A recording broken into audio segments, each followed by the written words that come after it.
apa hukumnya menerima bayaran bagi pengajar Al-Quran? Boleh tidak pengajar Al-Quran menerima bayaran?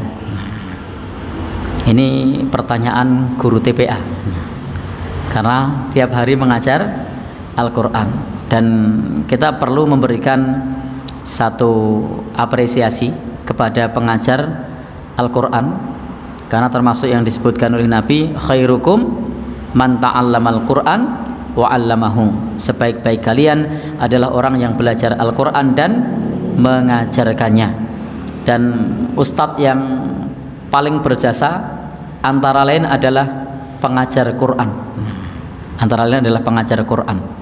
Maka jangan anggap remeh, jangan anggap enteng guru TPA, karena dialah yang meletakkan pondasi awal di dalam membaca Al-Quran, di dalam membaca yang lainnya, di dalam mengenalkan huruf-huruf hijaiyah. Bisa jadi pahala guru TPA, ustadzah TPA itu lebih besar daripada ustadz-ustadz yang manggung. Kenapa? Karena yang diajarkan oleh guru TPA ini akan dikenang dan akan diamalkan terus menerus. Tapi penceramah yang seperti saya di masjid begini, atau yang manggung di panggung, bisa jadi diingat hanya sesaat. Tetapi kalau guru TPA itu begitu mengajarkan huruf A begitu, maka huruf A itu akan diingat terus, akan dikenang terus, akan diamalkan terus. Begitu melafadzkan lafadz Allah, itu akan diucapkan terus, sehingga akan punya nilai amal jariyah. Lalu bagaimana hukumnya kalau mengambil upah? Ada satu hadis dari Nabi, inna ahaqqa ma akhadtum alaihi ajra kitabullah.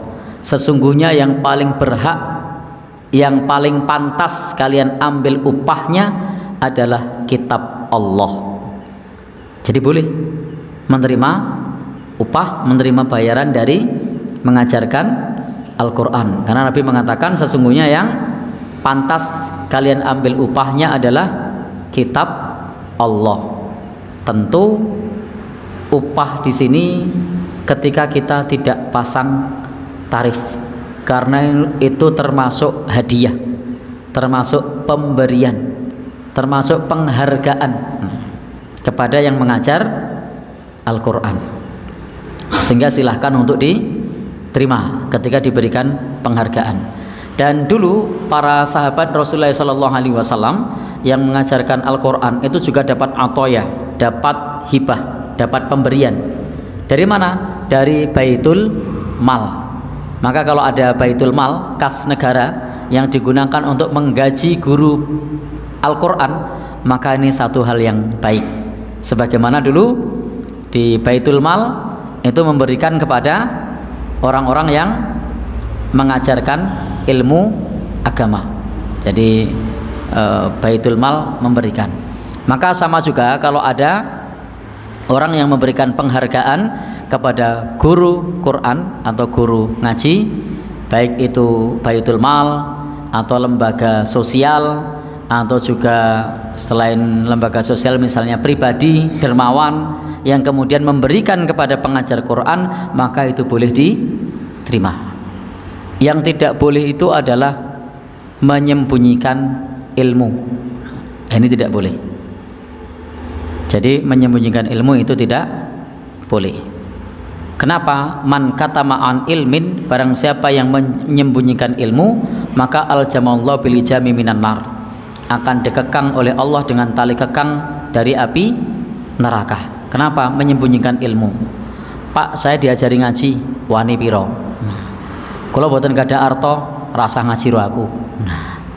Maka ini namanya menyembunyikan ilmu. Nah, ini dilarang. Ketika kita kemudian menyembunyikan ilmu jika tidak digaji, tidak dibayar.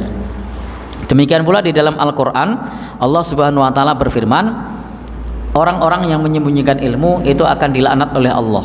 Innalladzina yaktumuna ma anzalna minal bayyinati wal huda mim ba'di ma bayyannahu lin-nasi fil kitab ulaika yal'anuhumullah wa yal'anuhumul la'inun. Sesungguhnya orang-orang yang menyembunyikan apa yang kami turunkan. Maksudnya apa ini?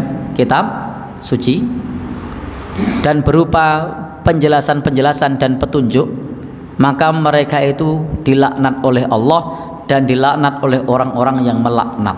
Jadi bahaya menyembunyikan ilmu, itu akan dilaknat oleh Allah dan dilaknat oleh orang-orang yang melaknat. Al-Quran sendiri memberikan rekomendasi kepada kita untuk belajar kepada dai yang seperti apa, kepada utusan yang seperti apa. Ittabi'u man la yas'alukum ajra wa hum muhtadun. Ikutilah orang yang tidak minta upah kepada kalian dan mereka mendapat petunjuk. Jadi ciri khas sebagai dai ilallah, mubalik, itu adalah la yas'alukum ajra, tidak minta upah, wa hum muhtadun, dan mendapat petunjuk. Petunjuk di sini adalah manittaba'a dzikra wa khasyar rahman, yang mengikuti bimbingan dari Al-Quran, dari Allah, dan takut kepada Allah Subhanahu wa ta'ala. Maka teman-teman semua, di bab ini kalau kemudian kita pasang tarif, boleh apa tidak? Jawabannya, kalau dengan tidak pasang tarif itu dia tidak mau ngajar, kecuali hanya pasang tarif saja, dia menyembunyikan ilmu, maka tidak boleh karena menyembunyikan ilmu. Tetapi kalau pasang tarif sekedar mencukupi kebutuhan, karena memang tidak ada pekerjaan yang lain. Kalau di kampung itu rawono gawen sing duwe sawah, tidak ada kerjaan, masih punya kebun. Nah kalau di kota memang kerjaannya yang ngajar terus tiap hari, dari rumah ke rumah, dari masjid ke masjid, lalu bilang orang tuanya matur nuwun mas gitu. Maka boleh enggak kalau kemudian membuat kesepakatan? Jadi beda antara reward pemberian, maka kalau yang berupa pemberian tadi, hadiah penghargaan tadi, tidak ada kesepakatan sebelumnya, para ulama menyatakan boleh, dalilnya jelas. Tetapi kalau ditentukan ada perjanjian di awal, sekali datang berapa? Oh, sekali datang sekian. Atau diundang ceramah, seperti saya diundang ceramah di Masjid Cengkiran, lalu pasang tarif, sekali diundang berapa? 10 juta misalnya. Maka boleh enggak ini? Enggak boleh. Kenapa? Karena jelas. Kenapa? Karena ini melebihi dari kebutuhan. Nah, kalau beli bensin dari sini ke situ tuh setengah liter aja cukup kok. Maka misalnya berapa? Bensin setengah liter itu sudah cukup. Kenapa harus ngasih 10 juta?